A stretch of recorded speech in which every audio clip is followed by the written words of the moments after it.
warahmatullahi wabarakatuh. Innal hamdalillah nahmaduhu wa nasta'inuhu wa nastaghfiruh wa na'udzu billahi min shururi anfusina wa min sayyiati a'malina. May yahdihillahu fala mudhillalah wa may yudlil fala hadiyalah. Asyhadu an la ilaha illallah wahdahu la syarikalah wa asyhadu anna Muhammadan abduhu wa rasuluh. Fa inna asdaqal hadits kitabullah wa khairul hadi hadi Muhammadin sallallahu alaihi wasallam wa syarrul umuri muhdatsatuha wa kullu muhdatsatin fid din bid'ah wa kullu bid'atin dhalalah wa kullu dhalalatin finnar. Amma ba'd. Ikhwan dan akhwat, hadirin dan hadirat yang senantiasa dimuliakan oleh Allah Subhanahu wa taala. Alhamdulillah, pada malam hari ini kita dapat berjumpa kembali dalam rangka mempelajari hadis-hadis Nabi sallallahu alaihi wasallam. Mudah-mudahan pertemuan kita pada malam hari ini mendatangkan berkah di sisi Allah Subhanahu wa taala. Kita lanjutkan kajian kita. Kita masuk pada hadis yang ke-814. Hadis Ibnu Umar. An Ibnu Umar radhiyallahu anhuma anna Rasulullah sallallahu alaihi wasallam qala naha an bai'il habalil habalah wa kana bai'an يتبايعه أهل الجاهلية كان الرجل يبتأ الجزور إلى أن تنتج الناقة ثم تنتج التي في بطنها متفق عليه واللفظ للبخاري. Dari Abdullah bin Umar radhiyallahu anhuma, sesungguhnya Rasulullah sallallahu alaihi wasallam melarang menjual beli hablil habalah, jual beli hablil habalah. Kata Abdullah bin Umar, wa kana bai'an yatabayu al-jahiliyah. Jual beli hablil habalah ini adalah jual beli praktek yang dilakukan oleh orang jahiliyah. Kana ar-rajul yabtata'ul jazura ila an tuntajan naqah, yaitu di mana seseorang menjual, seseorang membeli anak unta yang akan lahir, yang masih berada di dalam kandungan induknya sampai induknya beranak. Hadis ini dikeluarkan oleh Imam Bukhari dan Imam Muslim, dan lafaz hadis ini adalah lafaz Imam Al-Bukhari rahimahullah jami'an. Kaum muslimin dan muslimat yang dimuliakan oleh Allah Subhanahu wa taala, hadis ini adalah hadis yang sahih. Hadis ini adalah hadis yang sahih karena dikeluarkan oleh Imam Bukhari dan Imam Muslim di dalam kitab sahih mereka berdua. Hadis ini menjelaskan kepada kita tentang larangan seseorang menjual janin di dalam perut ibunya. Yaitu seseorang misalnya membeli anak masih dalam kandungan, misalnya ada sapi bunting, kemudian dia beli anak di dalam sapi tersebut yang belum lahir. Saya katakan, saya beli anak sapi ini dengan harga misalnya 1 juta misalnya. Maka ketika dia lahir menjadi milik saya.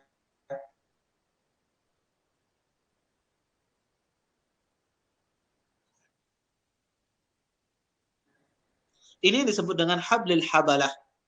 Jual beli semacam ini diperkenankan dalam Islam. Seseorang jual beli dengan tidak boleh. Kenapa tidak boleh? Karena di sini ada unsur jahalah. Ada unsur jahalah, ketidakjelasan. Apakah janin yang dalam perut tersebut akan keluar dengan selamat, ataukah dia mati sebelum dia keluar? Ketika tidak ada kejelasan dalam masalah ini, maka di dalam Islam dilarang jual beli semacam ini. Oleh karenanya, tidak boleh seseorang berjual beli semacam ini. Jual membeli anak di dalam kandungan ibunya. Diperbolehkan seseorang menjual hewan yang di dalam kandungan kalau dijual bersama induknya. Misalnya, seseorang jual kambing yang hamil, dia jual ibunya dan anak dalam kandungannya, maka tidak mengapa. Ya misalnya harga kambing ini 1 juta normalnya misalnya. Tapi karena dia bunting, dijual dengan 1,5 juta misalnya. Makanya tidak mengapa kalau dijual dengan induknya. Tapi kalau seandainya yang dijual itu cuma yang ada di dalam perutnya, maka ini tidak diperbolehkan. Kenapa? Karena ketidakjelasan. Apakah ya anak hewan tersebut lahir dengan selamat ataukah dia mati? Ataukah dia mati? Sehingga nanti ada salah satu pihak di sini yang dirugikan, kemudian yang bisa nanti menyebabkan terjadi permusuhan sesama kaum muslimin. Oleh karenanya di dalam Islam tidak diperkenankan jual beli yang ada unsur ketidakjelasan. Baik itu ketidakjelasan barang atau ketidakjelasan waktu, maka itu tidak diperbolehkan di dalam Islam. Contoh misalnya, ketidakjelasan waktu yang sering terjadi di masyarakat kita, seseorang misalnya membeli barang, kemudian dikatakan kepada pembeli tersebut, Anda kalau beli batu ini atau beli cincin ini, ya, maka kapan saja bisa Anda jual lagi ke saya. Kapan saja bisa Anda ambil lagi uang Anda. Kalau Anda tidak perlu, tinggal kembalikan ke saya, nanti 10% saya potong. Apa saja, kapan saja. Ya. Sehingga tidak jelas ya akad semacam ini. Ya. Tidak jelas waktu yang diberikan. Ya, tidak jelas waktu yang diberikan.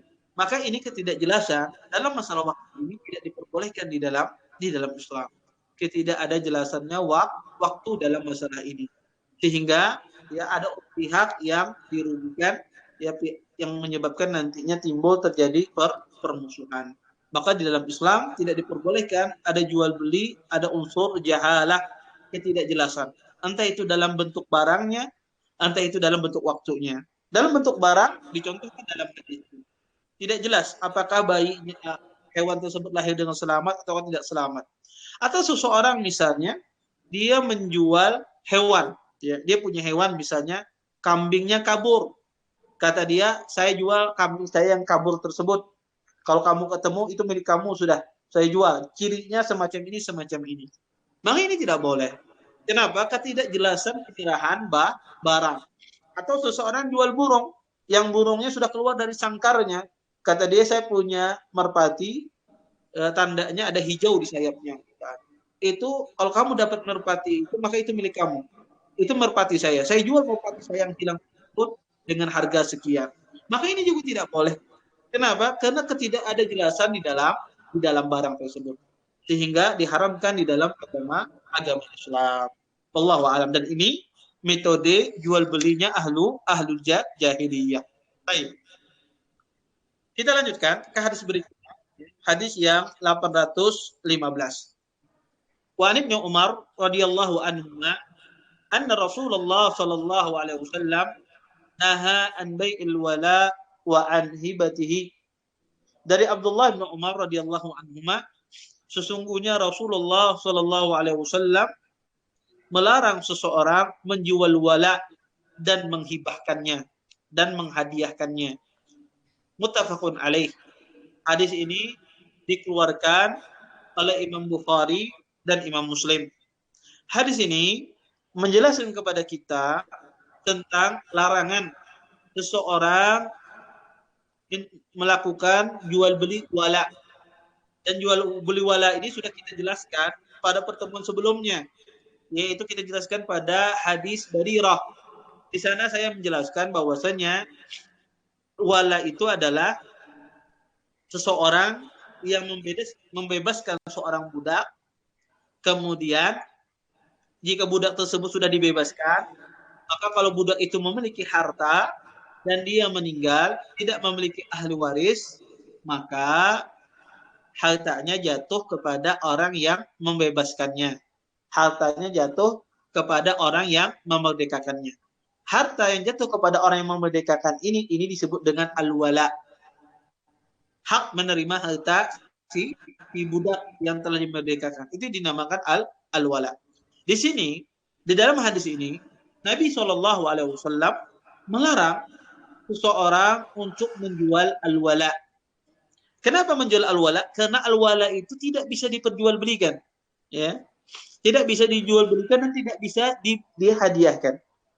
Al-wala itu seperti nasab. Sebagaimana seseorang itu mendapatkan warisan karena nasab, ya, contoh misalnya, saya mendapatkan warisan dari ayah saya, kenapa? Karena ada hubungannya nasab. Karena saya sebagai anaknya. Ketika ayah saya meninggal, maka saya mendapatkan warisan.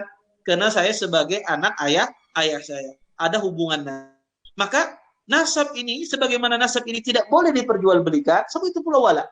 Seseorang tidak boleh dia menjualbelikan nasabnya. Saya katakan kepada orang lain, ini ayah saya, kalau ayah saya meninggal, hartanya jatuh kepada milik kamu. Saya jual nasab saya.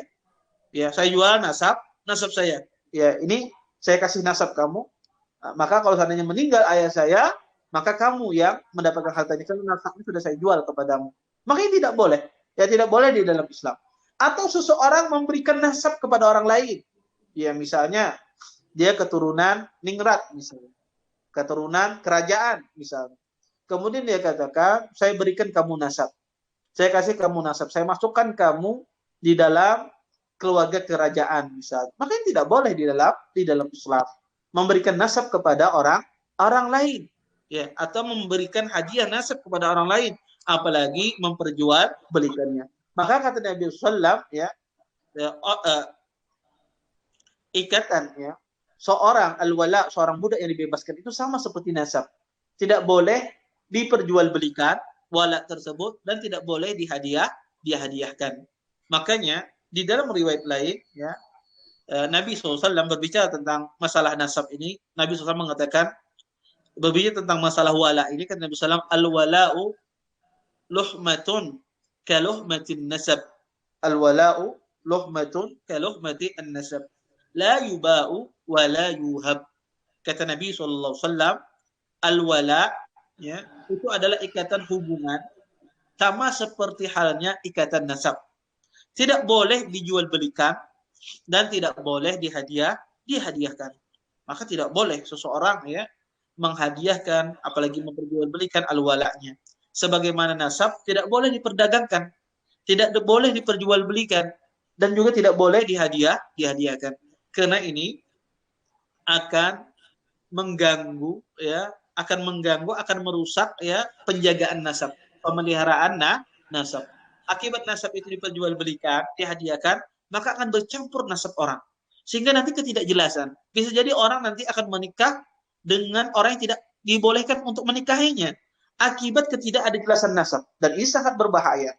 Ya, kenapa zina itu diharamkan? Di antaranya salah satu sebabnya adalah ketidakjelasan nasab. Siapa bapaknya?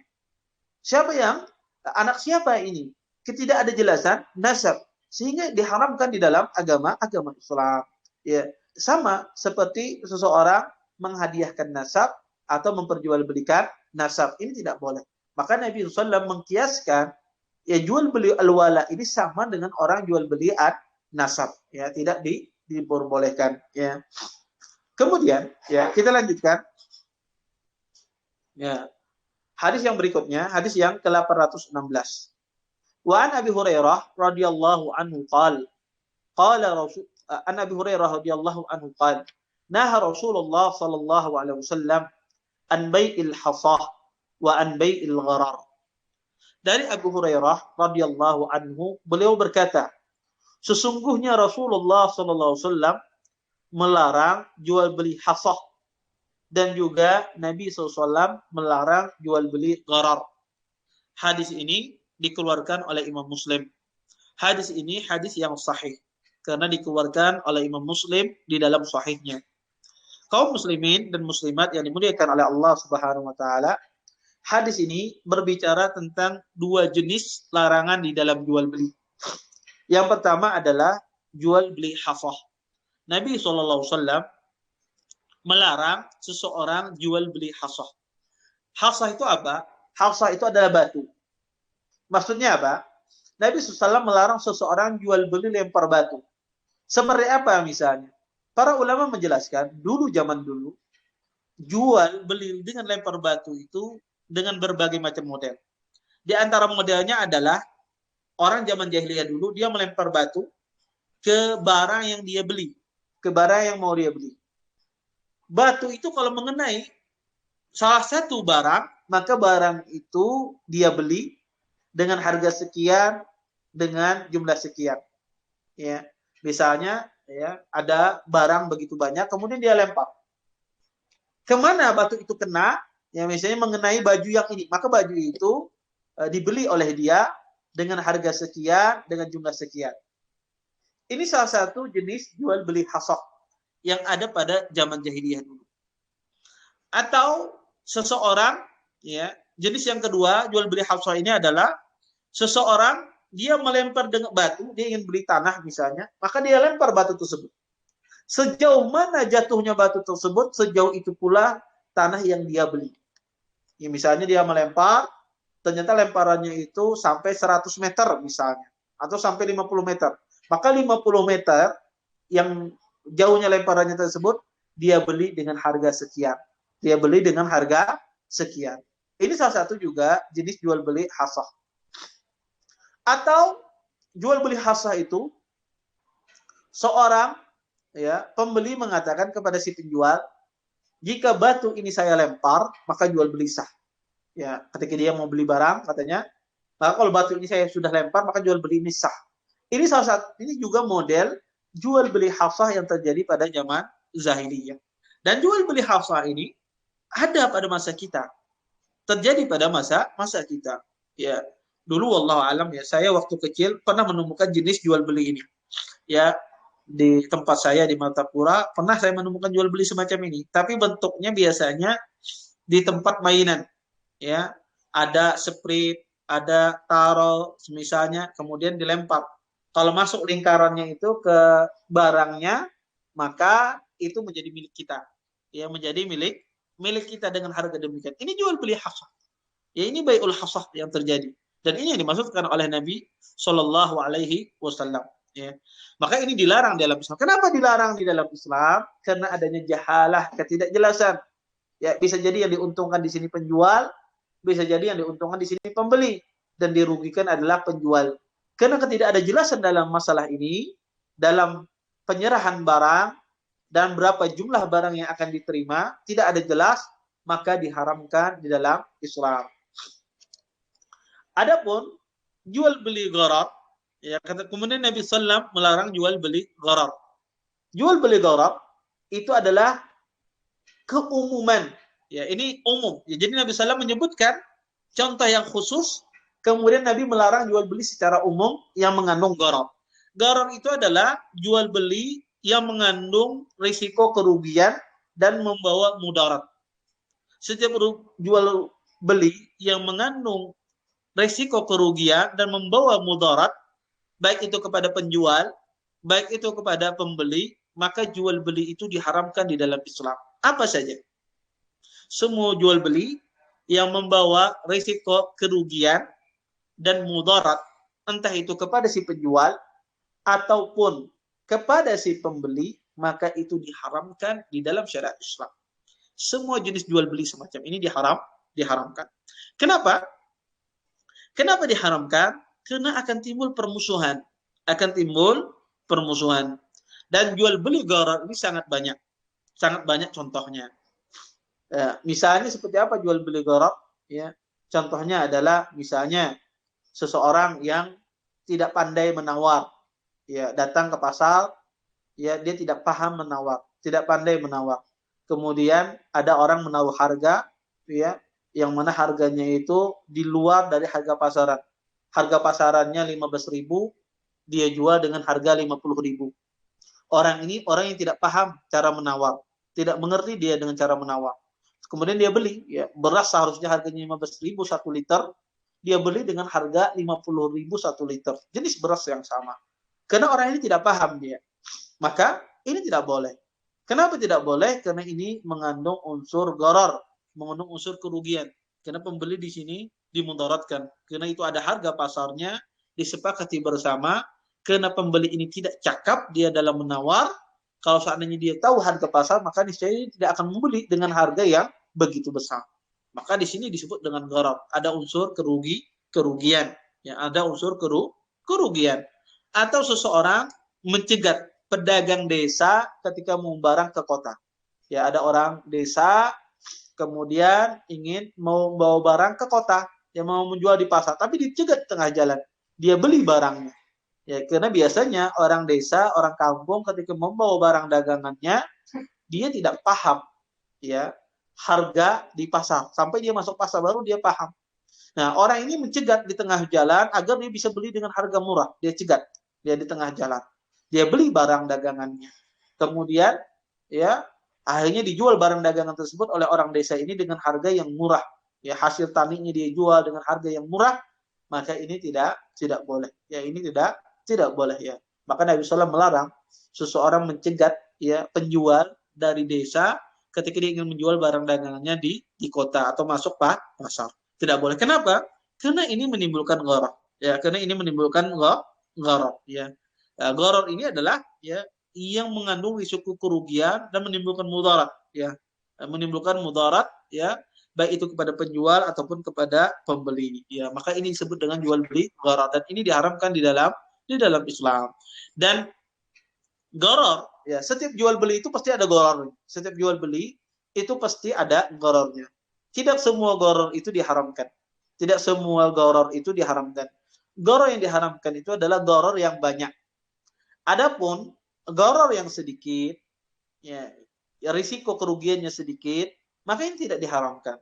Ini tidak diharamkan. Contoh misalnya seseorang ya membeli barang, ya membeli barang. Kemudian dia beli dengan harga agak mahal sedikit. Ya, misalnya harganya 100.000, dia beli dengan harga 105.000, 110.000 misalnya. Maka ini tidak gharar. Ya, ini ada gharar tapi gharar yang sedikit. Gharar yang sedikit ini ya tidak mengapa dimaafkan di dalam syariat Islam. Tidak ada masalah. Atau seseorang misalnya membeli barang, kemudian barang membeli peci, ada sedikit keluar benangnya, dan ini tidak mempengaruhi. Ya, ada benangnya sedikit keluar. Kemudian kata orang ini, saya harus kembalikan. Ya, karena ada benangnya sedikit keluar di sini. Ya, padahal cuma tinggal dipotong dengan gunting hilang sudah. Ya. Maka ini kita katakan ini gharar yang tidak menimbulkan mudarat. Ya, gharar yang tidak menimbulkan mudarat ya yang besar. Ada gharar sedikit tapi tidak besar. Maka gharar yang sedikit ini dimaafkan di dalam syariat Islam. Dimaafkan di dalam syariat Islam karena tidak ada jual beli kecuali di situ ada unsur gharar sedikit. Ada unsur ghararnya yang sedikit dan ini dimaafkan dalam Islam. Yang tidak dimaafkan adalah gharar yang begitu banyak, kerugian atau mudarat yang begitu besar yang menimpa kepada penjual dan pembeli, maka ini tidak dimaafkan di dalam syariat Islam. Ya, dan ini si pembeli ketika dia mengetahui bahwasanya misalnya dia belinya kelarangan ya atau di dalam barang yang dia beli misalnya tidak sesuai dan apalah, maka dia punya hak khiyar, dia punya hak untuk mengembalikan barang. Maka si penjual harus menerima barang yang dia kembalikan, tidak boleh tidak.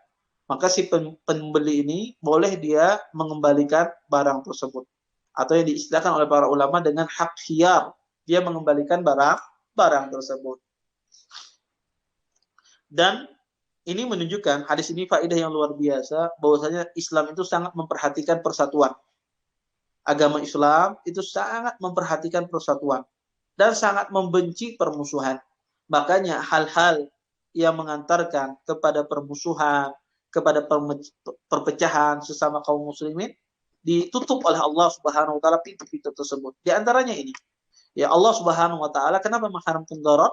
Kenapa diharamkan oleh Allah Subhanahu wa taala? Karena ini akan membuka pintu perselisihan, permusuhan ya sesama kaum muslimin. Ya, ketika dia tahu maksudnya dia telah ditipu, maka timbul dalam hatinya benci, dengki, ya, dendam ya terhadap pembeli misalnya atau pembeli dendam terhadap penjual ya, akibat dia merasa tertipu. Maka Islam tidak menginginkan semacam ini. Terjadi pertikaian, perselisihan sesama kaum muslimin. Akhirnya Allah Subhanahu wa taala haramkan jual beli gharar. Dan jual beli gharar ini umum ya. Walaupun jual beli hasah tadi yang kita jelaskan tadi, lempar batu itu termasuk juga adalah jual beli gharar. Tetapi hasah itu lebih khusus. Gharar ini lebih lebih umum. Wallahu a'lam. Baik. Kita lanjutkan hadis berikutnya. Wa Ibnu Umar radhiyallahu anhuma anna Rasulullah sallallahu alaihi wasallam qala man ishtara ta'aman fala yabi'hu hatta yaktalahu. Dari Abu Hurairah radhiyallahu anhu, beliau mengatakan, sesungguhnya Nabi Hurairah radhiyallahu anhu, dari Abu Hurairah, beliau berkata, sesungguhnya Rasulullah sallallahu alaihi wasallam bersabda, barang siapa yang membeli makanan, maka janganlah dia menjualnya kembali. Barang siapa membeli makanan, kata Nabi sallallahu alaihi wasallam, maka janganlah dia menjualnya kembali hingga dia menimbang ulang makanan tersebut. Maka jika dia menimbang ulang kembali makanan tersebut, maka barulah boleh dia jual. Hadis ini dikeluarkan oleh Imam Muslim. Dalam sebagian riwayat, Nabi SAW dalam sebagian riwayat, lafaznya berbunyi, manitta'a ta'aman, fala yabi'hu hatta yastawfiyah. Kata Nabi SAW, barang siapa yang membeli makanan, maka janganlah dia menjualnya kembali hingga serah terimanya selesai. Hingga serah terimanya selesai. Hadis ini adalah hadis yang sahih. Hadis ini adalah hadis yang sahih, diriwayatkan oleh Imam Muslim di dalam kitab sahih beliau. Kaum muslimin dan muslimat yang dimuliakan oleh Allah Subhanahu wa taala, hadis ini menjelaskan kepada kita, jika seseorang membeli makanan, ya, maka makanan tersebut tidak boleh dia menjualnya kembali sampai serah terima itu selesai. Sampai serah terima itu selesai. Jika serah terima tersebut belum selesai, maka haram bagi orang tersebut menjual makanan yang baru dia beli. Contoh, saya misalnya membeli martabak. Kebetulan martabak ini martabak yang begitu laris misalnya. Saya beli di toko tersebut. Kebetulan sisa satu saja martabaknya. Martabaknya cuma sisa satu. Kemudian saya beli. Ketika saya beli, ya, saya bayar uangnya kepada penjualnya. Kemudian ketika penjualnya mau menyerahkan kepada saya, datang orang mengatakan, "Paman, adakah lagi martabaknya?" Kata pamannya, "Habis. Sudah ditukari oleh Ustadz Haikal," misalnya. Kemudian kata orang itu kepada saya, "Berapa pian nukar martabak ini?" Kata saya tadi nukar barusan 50.000. Ini yang super istimewa. Ya. Kemudian kata orang tersebut, "Sudah ulun beli aja lawan pian 100.000 martabak ini. Karena orang tua ulun hendak nukar martabak ini." Kemudian kata saya, "Ya, silahkan ambil martabak ini. Ya, saya jual 100.000 kepada Anda." Yang saya lakukan di saat ini tidak boleh. Yang saya lakukan, jual beli semacam ini tidak boleh. Kenapa tidak boleh? Karena serah terimanya tidak selesai. Antara saya dengan pedagang yang pertama, itu serah terimanya belum selesai. Maka ini tidak boleh. Kata Nabi SAW, tidak boleh seseorang menjual makanan yang baru yang dia beli sampai serah terimanya selesai. Serah terimanya selesai itu seperti apa? Yaitu ketika saya menerima martabak tadi, di tangan saya martabaknya, bungkusnya, uangnya sudah saya kasihkan, kemudian saya keluar dari toko si penjual. Kalau saya sudah keluar dari tokonya, disitulah serah terima selesai. Ya. Jika saya sudah keluar dari toko penjual tersebut, maka serah terima itu selesai. Di situ saya bebas. Ingin menjualnya kembalilah, ataukah saya ingin menghadiahkannya, maka di situ saya bebas. Itu hak saya. Tetapi jika serah terima itu belum selesai, saya masih berada di toko orang tersebut, maka ini tidak boleh saya menjualnya kembali. Ya. Dan serah terima itu berbagai macam bentuknya. Kalau ada serah terima tersebut dengan seseorang meninggalkan tempat yang dia beli, kalau seandainya dia beli makanan, beli baju misalnya, maka serah terimanya apa? Dia ambil barang tersebut, kemudian dia sudah keluar dari toko orang yang menjual. Maka ini serah terimanya selesai. Ini kalau seandainya barangnya bisa dipindahkan. Ya. Seperti itu pula misalnya seorang beli mobil atau beli motor misalnya. Maka serah terimanya selesai kapan? Ketika mobil tersebut sudah sampai ke parkiran rumah saya. Ya, mobil itu sudah diparkirkan di rumah saya. Motor itu sudah masuk parkiran rumah saya. Maka itu jual belinya selesai. Tapi jika seandainya mobil tersebut, motor tersebut masih di tempat dealernya, cuma yang di tangan saya ini cuma STNK-nya atau surat menyuratnya, maka itu jual belinya belum selesai. Maka tidak boleh saya menjual barang tersebut. Karena barangnya belum berpindah masuk ke dalam pengawasan saya, penguasaan saya. Tetapi jika seandainya barangnya tidak bisa dipindah, seperti rumah misalnya, jual beli rumah. Ini gimana jual beli rumah? Ada orang jual rumah kepada saya, kemudian saya jual lagi. Ya. Maka bentuk ya serah terimanya selesai adalah dengan cara pemilik rumah tersebut mengosongkan rumahnya. Dia kasihkan saya kunci, kemudian dia kosongkan. Ya, dia tinggalkan rumah tersebut. Maka itu serah terimanya selesai. Ya, pemilik rumah tersebut mengasihkan kunci rumahnya dan dia meninggalkan rumah tersebut. Kalau seandainya dia sekedar mengasihkan kunci, dia tetap masih berada di dalam sana, maka saya sebagai pembeli rumah ini tidak boleh menjual rumah itu kembali sampai orang tersebut meninggalkan rumah itu. Maka serah terimanya adalah dengan dia meninggalkan rumah tersebut. Atau jual beli tanah. Serah terimanya seperti apa? Serah terimanya selesai seperti apa? Adalah seseorang ya tanah tersebut diubah ya kepemilikannya atas milik dia.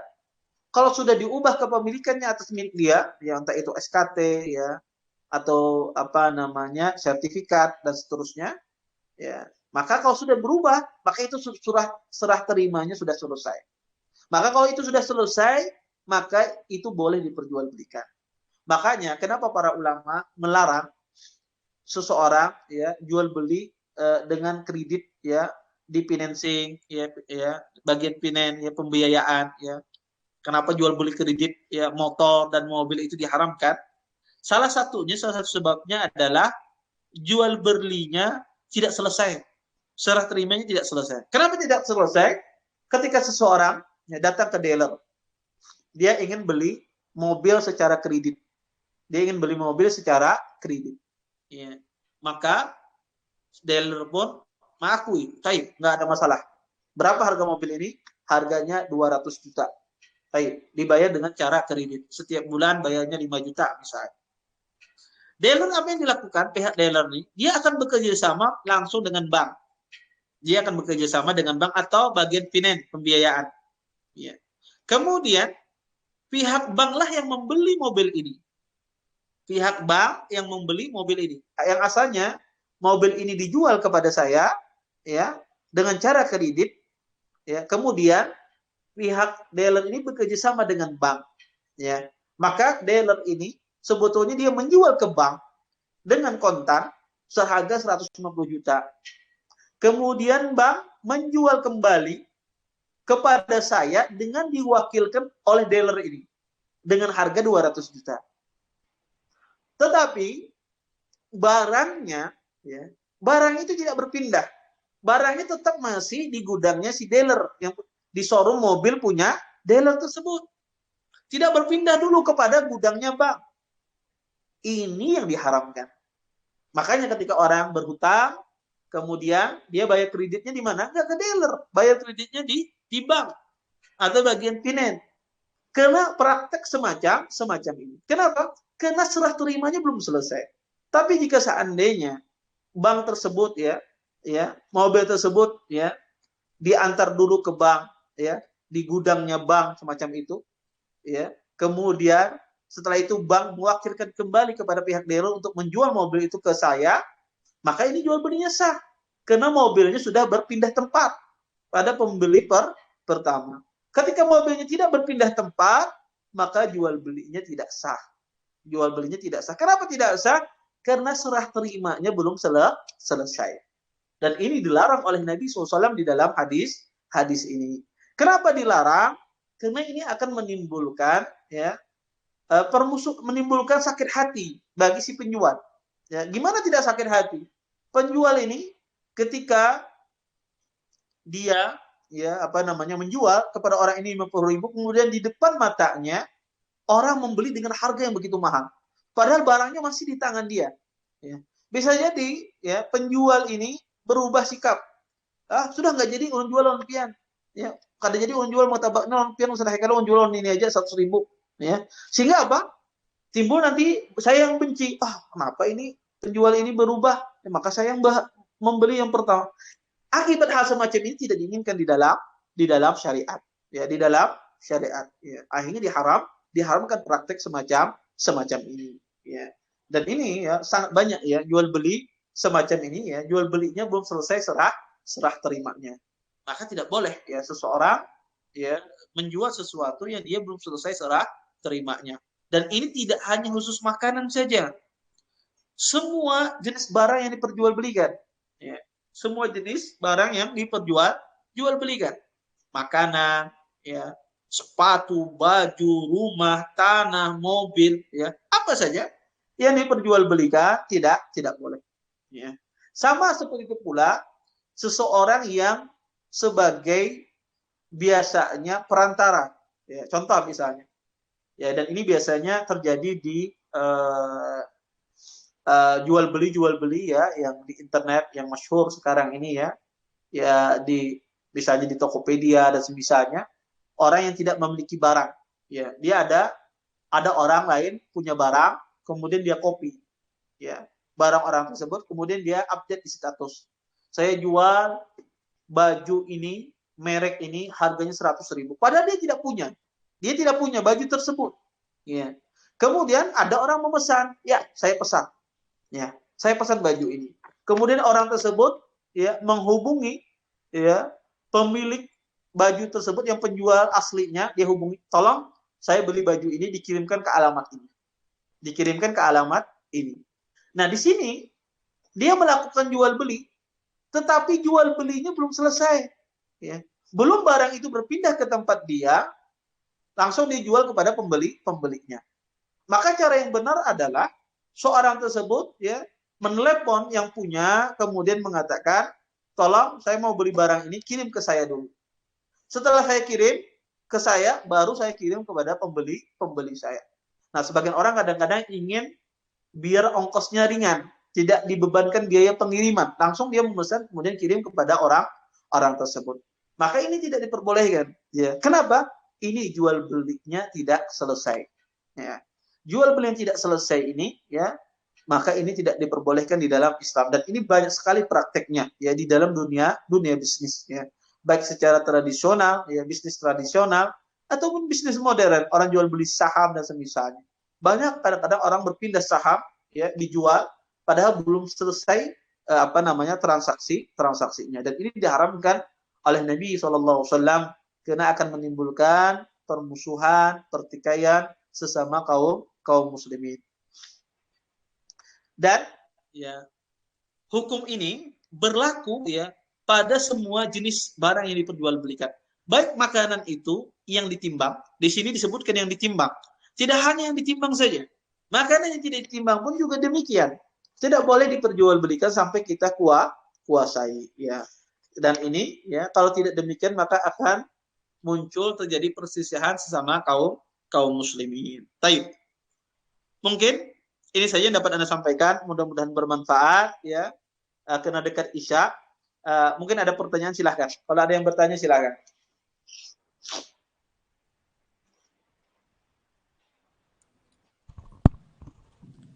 Assalamualaikum Ustaz. Assalamualaikum Ustaz. Waalaikumsalam warahmatullahi wabarakatuh. Silakan. Dari penjelasan tadi jelas bahwa jual beli yang dilarang itu adalah ada ketidakjelasan barang Ustaz, dan ketidakjelasan waktu. Kondisinya gini Ustaz, bagaimana jual beli plasma sawit, di mana kadang-kadang jual beli apa? Plasma sawit, Pak. Nah, kadang-kadang kan pembeli pada saat jual beli itu dia tidak mengetahui letaknya di mana persisnya gitu nah. Karena itu dipatok di daerah misalnya dan dikelola oleh koperasi sekian. Walaupun kadang-kadang prakteknya kadang-kadang terjadi penggelembungan oleh oknum-oknum. Di situ kan yang umum yang terjadi itu harga di cover oleh risiko. Misalnya risiko di cover oleh harga maksudnya. Bila belum menghasilkan harganya murah, yang sudah menghasilkan, yang terbukti menghasilkan itu harganya tinggi. Ini bagaimana Ustaz jual belinya? Ya, jazakumullah khair atas pertanyaannya. Maka pertama, jika dia seandainya jual beli akibat dari hasilnya, dari hasil sawit tersebut, jual belinya dibeli dengan hasil sawit tersebut, maka ini tidak boleh karena ketidakjelasan. Ya. Tetapi jika seandainya jual belinya, dia jual lahannya sama sawitnya, dia menjual lahannya sama sawitnya, maka itu tidak masalah. Ya. Walaupun itu belum menghasilkan, tapi yang dia jual adalah sawitnya dengan lahannya, maka ini tidak mengapa. Ya, karena dia menjual sesuatu yang jelas, ya, sawit dan lahan. Tetapi kalau yang dia jual adalah hasilnya, saya menjual ini karena ini sudah menghasilkan, maka saya jual ini, ya, hasilnya misalnya sekian, ya, per tahunnya, maka tidak boleh, ya, tidak boleh karena tidak jelas, ya. Tetapi kalau seandainya yang dia jual itu pohonnya sama lahannya misalnya, atau dia jual pohonnya, maka tidak mengapa. Kalau dia jual pohonnya, tidak mengharuskan lahannya, tapi dia jual pohonnya, makanya tidak mengapa. Karena dia jual pohon, makanya diperbolehkan di dalam Islam. Ya. Tetapi kalau yang dijual hasilnya, buahnya, ya hasilnya, maka ini tidak boleh. Ya. Kecuali ya sudah jelas. Ya. Ibarat seorang jual buah yang sudah matang. Kalau dijual buahnya sudah matang, sudah jelas, bisa dipanen, itu tidak masalah. Tetapi kalau belum panen, ya belum bisa dipetik, misalnya, kemudian dia jual, ya ini tidak diperbolehkan, ya diharamkan di dalam Islam. Allahu a'lam. Izin bertanya, Ustaz. Baik, saya jawab azan dulu di sini. Nanti setelah azan saya jawab. Kita lanjutkan. Ini lagi azan di sini.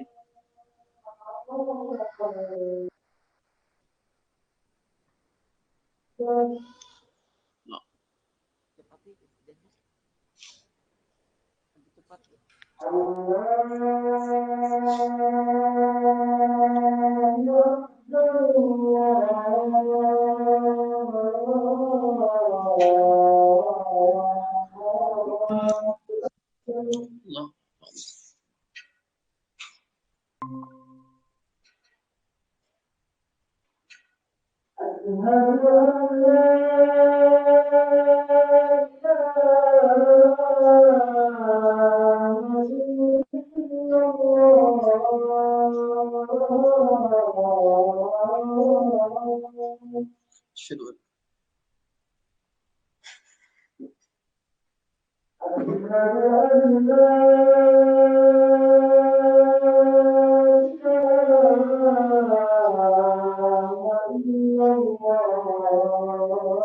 Baik, silakan.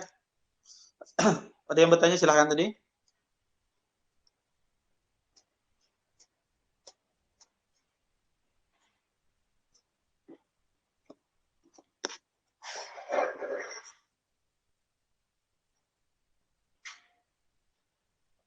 Silakan kalau ada yang bertanya dari Imam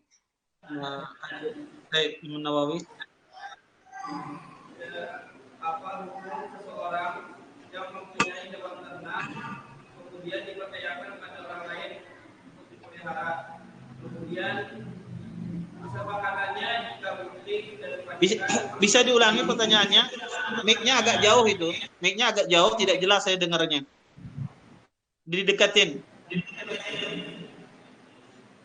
pertanyaannya, jika ada seorang yang punya hewan ternak lalu dipercayakan pada orang lain, disepakati jika mungkin maka anak pertamanya untuk memelihara dan anak kedua untuk pemilik, apakah boleh seperti itu? Kemudian jika ada air susu, siapa yang berhak? Saya tidak dengar jelas.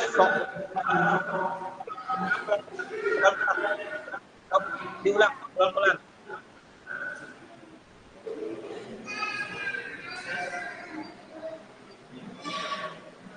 Ada Ya. pemilik hewan ternak yang menyerahkan pemeliharanya kepada orang lain, lalu disepakati jika bunda dan anaknya itu yang pertama untuk memelihara, yang kedua untuk pemilik, apakah boleh seperti itu? Kalau Ya. ada yang Ya. kalau ada yang Ya. Jazakallah khair. Yang Anda tangkap tadi pertanyaannya, ada orang punya hewan, dipeliharakan. Anaknya itu adalah milik yang memelihara misalnya. Ya, kemudiannya induknya adalah punya yang punya. Maka ini sebetulnya tidak jelas kenapa? Karena bisa jadi kalau seandainya anaknya tersebut ya meninggal, ya maka dia tidak mendapatkan sesuatu, dia tidak mendapatkan upah, maka tidak boleh. Maka upahnya harus jelas. Ya ketika seseorang kerjasama maka harus jelas ya berapa dia dapatnya. Nah, adapun kalau tidak jelas ya berapa yang dihasilkan, ya. Pokoknya kalau beranak 3 ikut dapat sikong misalnya, maka ini tidak boleh karena tidak jelas ya. Ya walaupun kerjasamanya dalam bentuk ini memeliharakan saja, maka dia harus jelas ya kerjasamanya, hasil yang dia dapatkan. Wallahu a'lam. Itu yang Anda tanggap tadi pertanyaannya seperti itu. Assalamualaikum Ustaz. Waalaikumsalam. Ingin bertanya tentang pembelian berbagai macam barang atau tanah misalnya Ustaz.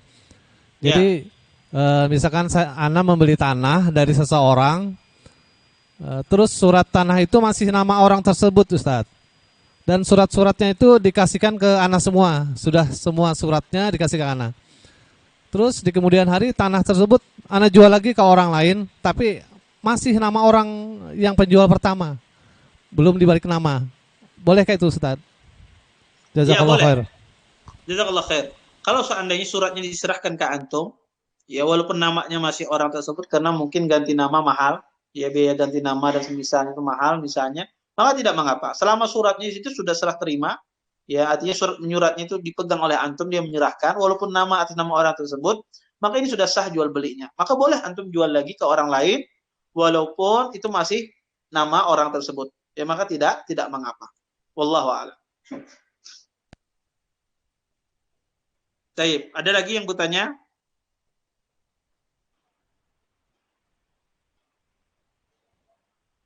Assalamualaikum Ustadz. Waalaikumsalam. Baik, izin bertanya Ustadz. Bagaimana untuk hukum jual beli arisan Ustadz? Sebagai contoh, saya ikut arisan, kemudian dapat misalnya 10 juta, kemudian saya jual kepada orang lain seharga 9 juta atau 9 juta setengah. Bagaimana hukumnya tersebut Ustadz? Antum jual, seharusnya antum dapat ini giliran ini, kemudian antum jual ke orang lain, gitu ya? Iya benar. Iya. Jazakumullah khair atas pertanyaannya. Maka tidak boleh. Ini disebut dengan riba. Antum jual uang dengan uang. Ibaratnya itu antum menjual ya uang 10 juta, ya. Antum jual dengan 9 juta. Atau orang menjual ya arisannya seharusnya dia dapat uang 10 juta, kemudian dia jual 9 juta. Ya, maka ini tidak boleh. Ini masuk riba, ya, tidak boleh, ya. Maka ini diharamkan di dalam Islam. Ya, ada lagi yang lain?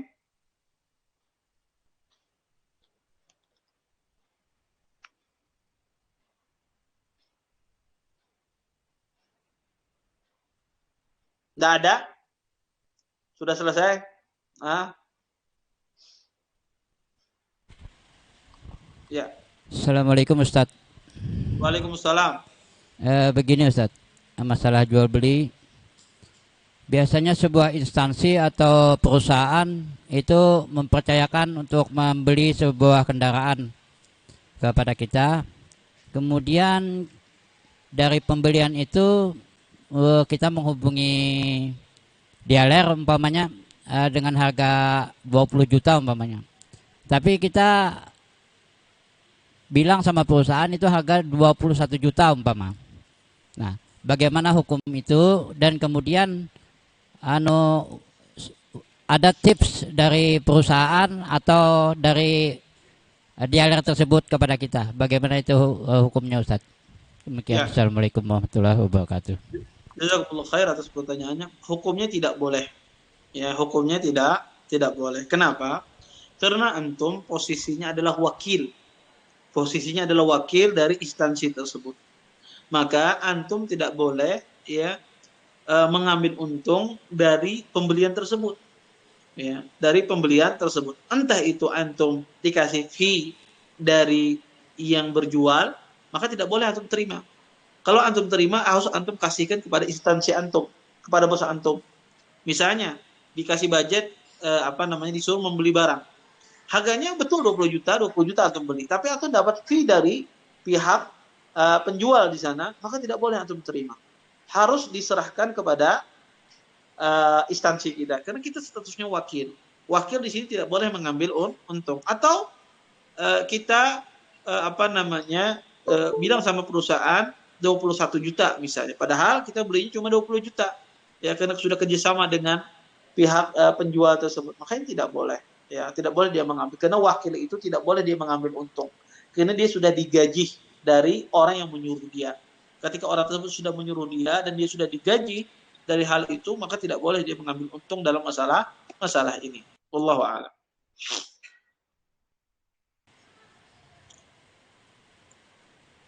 Ada lagi yang lain? Imam Bukhari ada?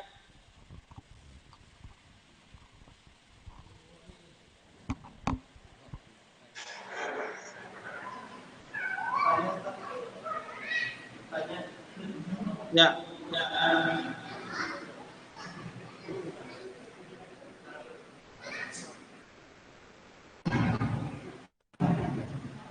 Suaranya terputus-putus.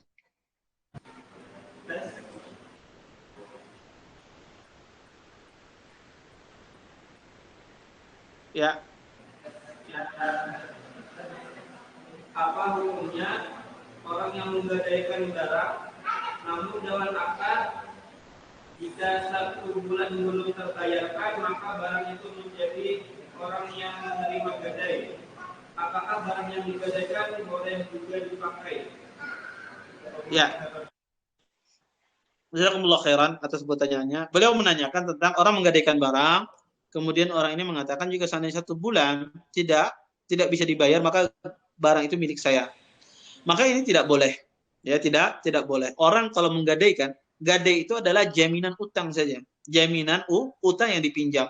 Maka orang yang menerima gadai tidak boleh memanfaatkan gadaian tersebut. Misalnya dia menggadaikan rumah misalnya. Rumah ini saya gadaikan. Saya minjem uang sama kamu, saya gadaikan rumah ini. Maka orang yang menerima gadaian ini tidak boleh dia menempati rumah tersebut. Dia huni, dia tinggali, ya. Maka ini tidak boleh. Orang yang menerima gadai tidak boleh memanfaatkan barang gadaian. Ini yang pertama. Kemudian yang kedua, jika seandainya orang tersebut tidak mampu melunasi utangnya, maka ya yang menerima gadai tidak boleh mengambil barang tersebut. Ya, tetapi barang tersebut disuruh yang menggadaikan ini menjual barangnya. Dia jual barangnya, nanti ya uang yang didapatkan tersebut dikasih bayar kepada yang dia meminjam tadi, yang mengambil gadaian tadi, ya, dikasih bayar. Sisanya dia ambil, ya, orang yang menggadaikan tersebut. Maka tidak boleh orang yang menerima gadai ini ketika orang itu tidak mampu bayar, kemudian dia ambil barangnya jadi milik dia, tidak boleh.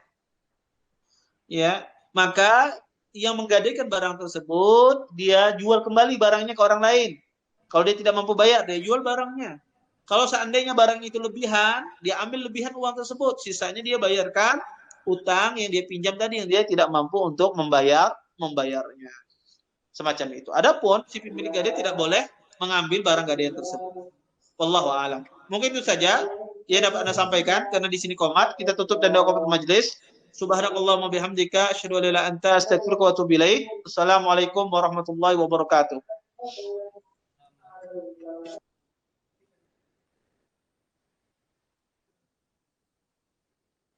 Baru